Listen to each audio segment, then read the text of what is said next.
נכנסים לעין, שורף. עם הקרם הזה. שורף. בואו נראה מה יש בעיתון היום.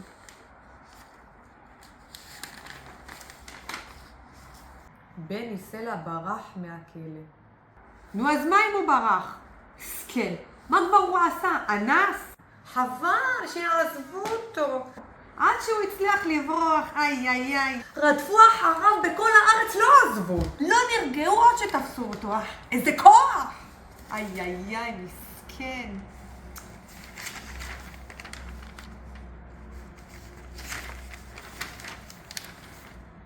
בולמיות. מה זה השטויות האלה? מה הבעיה עם זה? זאת מחלה בכלל? דווקא נחמד. לאכול, להיות רזה.